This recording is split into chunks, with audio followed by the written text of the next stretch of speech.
Jeethu Joseph గారు కొంచెం 'అదృశ్యం 3' 2 పార్ట్స్‌గా ప్లాన్ చేసిన 'రామ్' అవి కొంచెం తెస్తే చూడాలని ఉంది. ఎప్పుడో స్టార్ట్ అయ్యాయి. కానీ ఇంకా రావట్లేదు. మోహన్ లాల్ గారు మీరు కూడా కాస్త అర్థం చేసుకొని డేట్స్ ఇస్తే బావుంటది. మీరేమో ఇవ్వట్లేదు. జీతూ జోసెఫ్ గారేమో ఈ గ్యాప్‌లో ఏం చేయాలో తెలియక ఇలాంటి కళాఖండాలు దింపుతున్నారు. రీసెంట్‌గా రిలీజ్ అయిన 'మిరేజ్' అనే మూవీ సోనీ లివ్‌లో స్ట్రీమింగ్‌కొచ్చింది. తెలుగులో కూడా ఉంది. సరే అని స్టార్ట్ చేశా. టైటిల్ ఎందుకు పెట్టారో చూసాక అర్థమైందనమాట.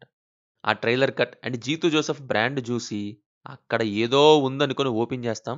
కానీ అక్కడ ఏమి ఉండదనమాట. ఫ్రస్ట్రేషన్ తప్ప. మోస్ట్ డిసప్పాయింటింగ్ ఫిల్మ్ 'జేజే' ఫిల్మోగ్రఫీలో ఇది. పిచ్చ బోర్ కొట్టింది నాకైతే. అసల ఆ ట్విస్ట్‌లేంటండి? సినిమా మధ్యలో ట్విస్ట్‌లున్నాయా? ట్విస్ట్‌ల మధ్యలో సినిమా ఉందా అన్నట్టు అన్ని పెట్టి పార్సెల్ చేసి పడేసారేంటండి? ఇక్కడ పాయింట్ ఏంటంటే ఎన్ని పెట్టారనేది గాదు. ఒక్కడు కూడా వర్క్ అవ్వని విధంగా పెట్టారు చూడండి అది. నార్మల్‌గా వర్క్ అయ్యే ట్విస్ట్ 1, 2 పెడితే సర్ప్రైజ్ చేస్తాయి. ఆర్ ఎల్స్ ఒక్కటి పెట్టినా చాలు బెస్ట్ ట్విస్ట్. ఇక్కడేంటంటే ఆ ట్విస్ట్‌లు అవి వచ్చే తీరు ఫ్రస్ట్రేషన్ తెప్పించాయి. ప్లాట్ లైన్ సింపుల్‌గా చెప్పాలంటే మనీ లాండరింగ్ బిజినెస్, అందులో ఉన్న పెద్ద పెద్ద వాళ్ళ కాంటాక్ట్స్, డీటెయిల్స్ ఇవన్నీ ఒక హార్డ్ డిస్క్‌లో.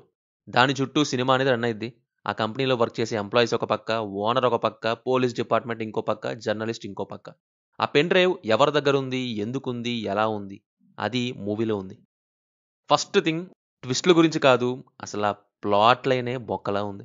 అంటే ట్విస్ట్ సంగతి తర్వాత ముందసల ఆ ట్విస్ట్ దాకా మనం మంచిగా వెళ్ళాలి గదా! ఏంటంటే ఆ హార్డ్ డిస్క్ కానీ, ఎంప్లాయీస్ చేసే థింగ్స్ కానీ, ఓనర్ చేసే థింగ్స్ కానీ ఇవేవి కూడా ఇంట్రెస్ట్‌ని గ్రాబ్ చేయలేదు.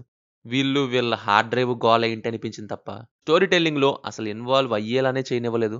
మీ ఇష్టం వచ్చింది చేసుకోండి. బట్ మూడోసారి నన్ను నిద్రలోకి తీసుకెళ్ళకండి అని వేడుకోవాల్సొచ్చింది. 2 సార్లు నిద్రలోకి పడేశాక. ఇక వస్తాయి ట్విస్ట్‌లు ఒక్కటి కూడా పేలలేదు. చాలా వరకు ప్రిడిక్ట్ చేసినవే ఒకటి తప్ప అండ్ ఆ ఒక్కటేమో ఏడ్చినట్టుంది. అసలు ఏంటండి అది? లేదంటారు, మళ్ళీ వచ్చి ఉందంటారు. తెలీదంటారు, మళ్ళీ వచ్చి తెలుసంటారు. ఇదంతా తూచ్. ఇప్పుడొచ్చి అంతా నేనే చేశా అంటారు. నాకది కావాలి అంటారు. లేదు నాకిది కాదు ఇంకేదో కావాలి అంటారు.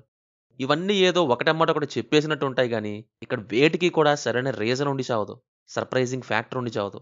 ఏదేదో అల్లేసి ఇది ట్విస్ట్ అంతే అని పెట్టేసినట్టు ఉంటాయి అన్నీ గూడా. ఏదన్నా వర్క్ అవ్వకపోతే అది హెవీగా అయిందనుకో చిరాకొస్తదనడానికి ఒక బెస్ట్ ఎగ్జాంపులే ఇది. ప్లాట్ ఏమో పోయింది.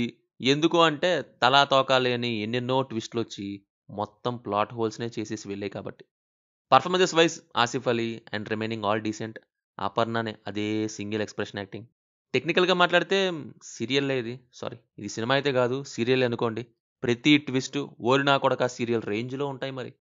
ఫైనల్లీ ఇదొక try not to sleep challenge లాంటిది. నేరేషన్ కాదు గదా! ట్విస్ట్‌లు కూడా లేపోవు. ఒకవేళ లేచారని అనుకోండి, మళ్ళీ పోతారు నిద్రలోకి. ఇది మరి సినిమా సంగతి. మూవీ అయితే సోనీ లివ్‌లో తెలుగులో స్ట్రీమ్ అవుతుంది. No adult scenes, no bad language. Cinema చూసాక మీకెలా ఉందో కింద కామెంట్స్‌లో మాతో తప్పకుండా షేర్ చేసుకోండి. రివ్యూ నచ్చితే మన ఛానెల్‌ని సబ్స్క్రైబ్ చేసుకోండి. Will meet in next video. Thank you. జై హింద్.